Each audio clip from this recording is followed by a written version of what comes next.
What's up and welcome back? I'm John Stark from MacTheMovieGuy.com, your favorite blind film critic, and this is a second look at Transformers. Thanks to Transformers 1, you can. That's why I decided to dive back into the Transformers franchise. Anyway, so Transformers, Robots in Disguise. Directed by Michael Bay, starring Shia LaBeouf, uh, Megan Fox, John Turturro, Kevin Dunn. He doesn't get enough praise. He should be up there. Uh, Not really. He doesn't have that big a part. I don't know. Anthony Anderson, Josh Duhamel. Um, it doesn't really matter. But John Voight. I don't know. Just like a whole bunch of random people are in this. And the cast is stuffed full of people, and of course there's like voice cast, and um, it's about well, this is the first one. This is when Michael Bay he got the rights. I think Spielberg's a producer on this. It's definitely a co-production between DreamWorks and Paramount, and I think it's because I think somehow Spielberg is a producer on this. And yeah, so everything was sort of thrown at this to try to make it a decent adaptation of the Transformers franchise. I was always aware of Transformers, but as far as the stuff I grew up with as a kid, this was not necessarily my favorite franchise. So I can't say, like, in terms of lore, how much does this film match lore? Because it's not like I was watching all of the cartoons. I had I think like one Transformer toy or something like that. Like I was aware of what Transformers were, but they were not my. Uh, I was more aware of Transformers than I was GoBots, if that helps. So there's that reference. When's the GoBot movie coming out?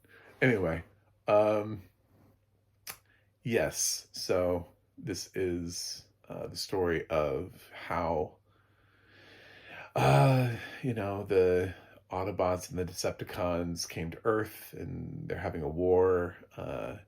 And Megatron was like, he came here, but he's like been frozen in ice forever.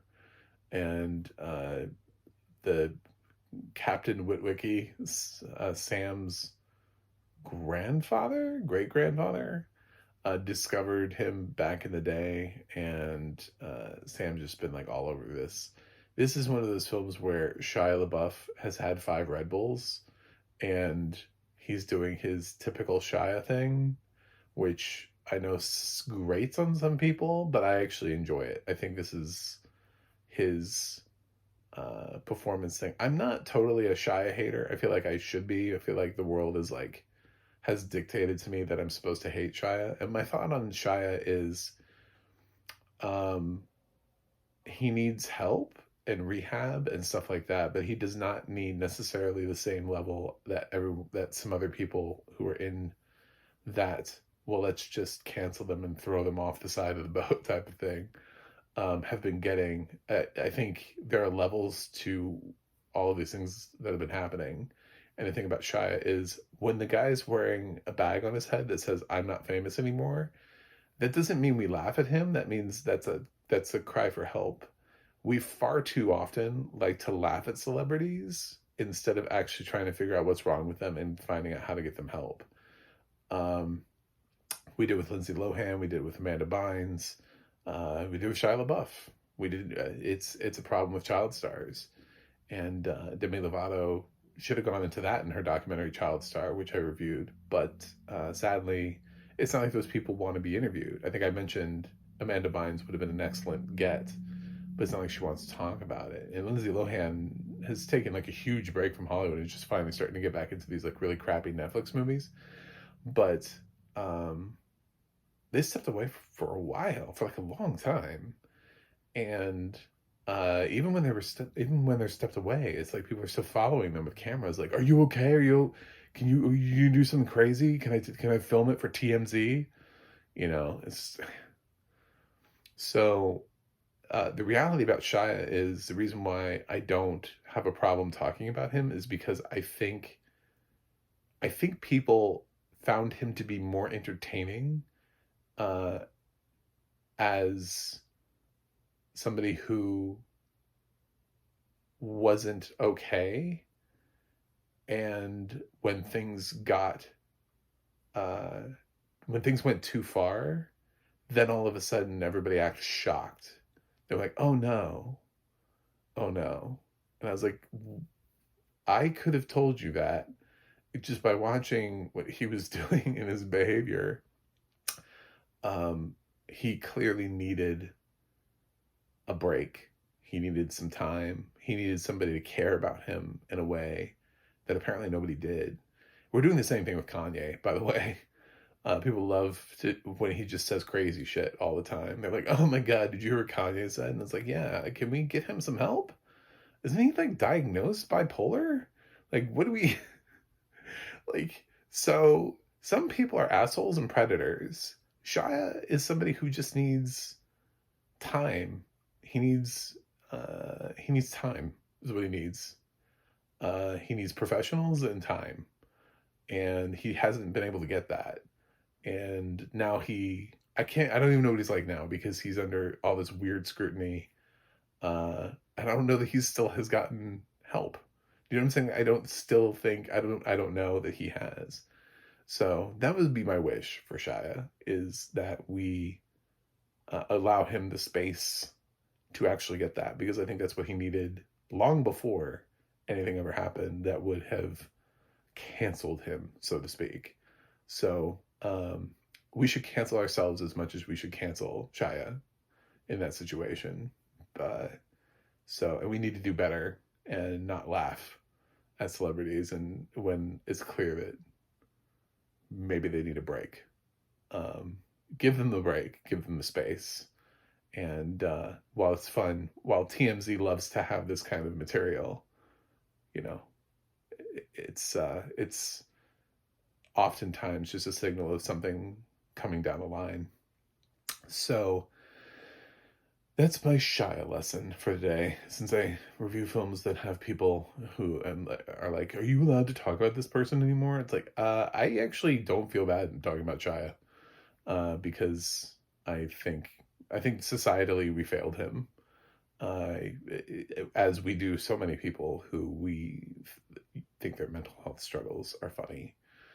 Um, so I do think his energy here it's a lot, but uh, it's great, and he brings his own thing to this film. It was something that I liked about Shia, was that he felt like he had his own vibe.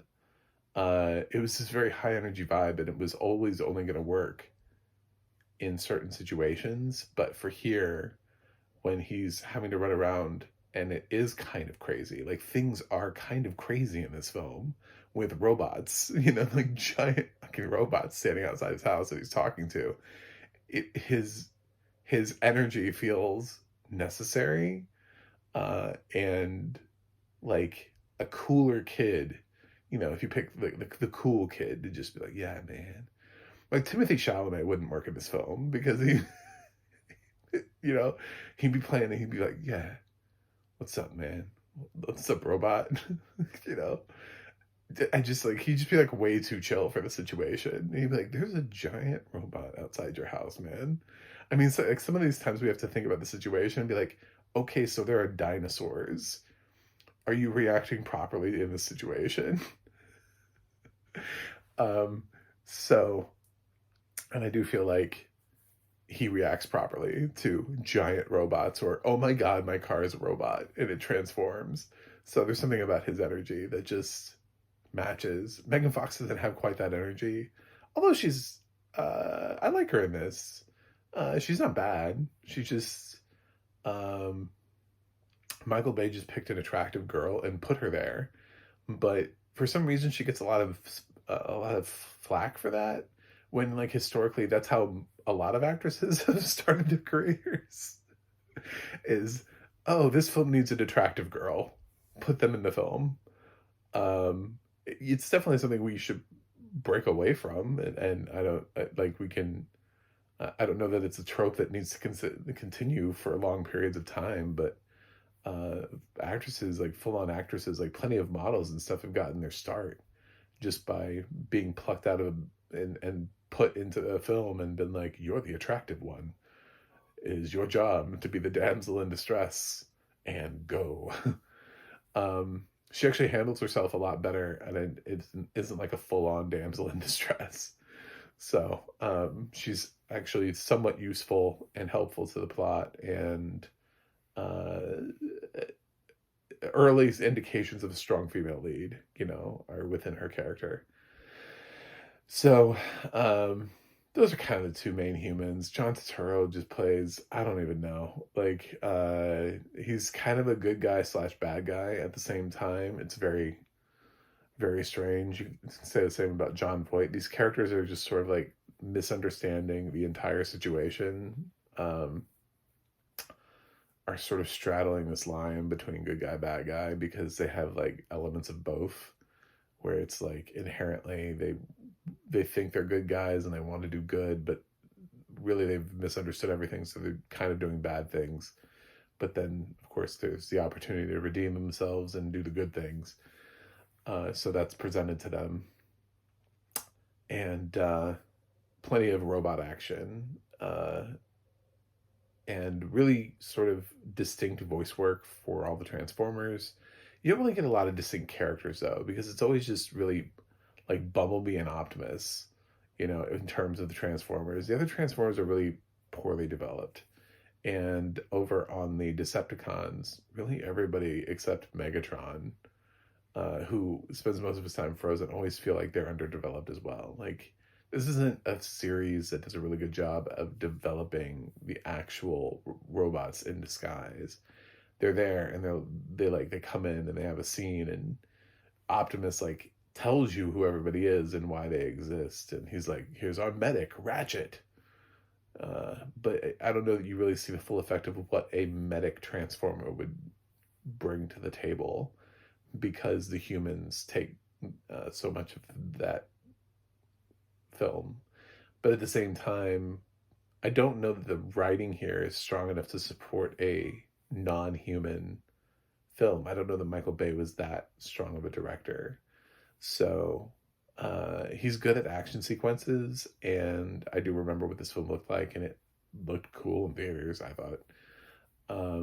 So this is a franchise that for me started off pretty solid with Transformers, but then never lived up to the expectation of the first film. Like, I think every sequel after this, all the way until Bumblebee, just kept going down, down, down, down, down, down. Uh, so sadly, that's the hot truth on the Transformers franchise. I own this on Blu-ray, by the way, but I did watch it on Paramount Plus with audio description. So I have multiple ways of watching Transformers, but the Transformers films are currently on Paramount Plus. And I didn't even introduce myself with my Kirby shirt and my purple hat on. I just dove right into Transformers and talking about Shia and how we make fun of child stars. So, yeah, uh, it's it's got a cool soundtrack. It's got cool action sequences. They're translated well in the audio description, which I thought was solid. I would say maybe the one thing the audio description has a hard time doing is differentiating the Transformers and like really what they look like. The problem is that they're always transforming. So unless you have plenty of time in the sequence where Optimus is introducing them and they're all out of form and they're all standing there, which you don't. They don't really have a whole lot of time to break it down. It's really hard to describe individually what each one of these people look like. Not people, but Transformers, Autobots.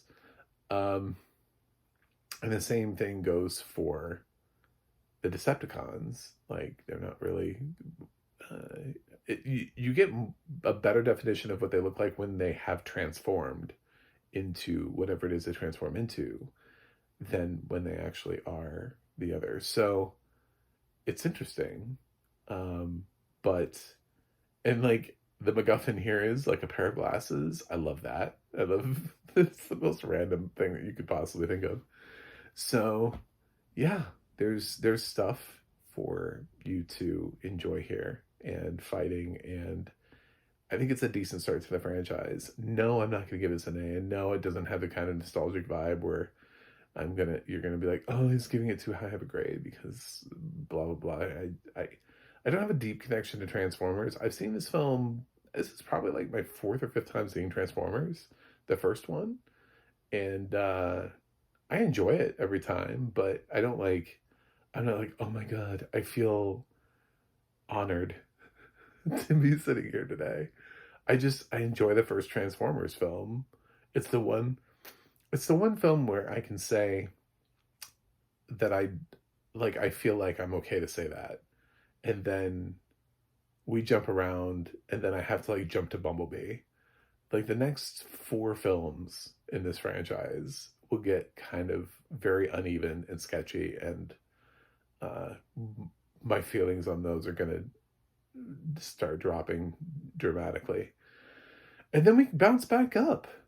Uh, so we'll see. I haven't seen Transformers 1 yet as of me reviewing this, but we'll see what happens. But the last Transformers film, Rise of the Beast, was fairly decent. Bumblebee, I thought, was really great. I think Bumblebee might be the best in the franchise, but I don't know where Transformers 1 is. So I think it's either Bumblebee or this would be my favorite in the franchise.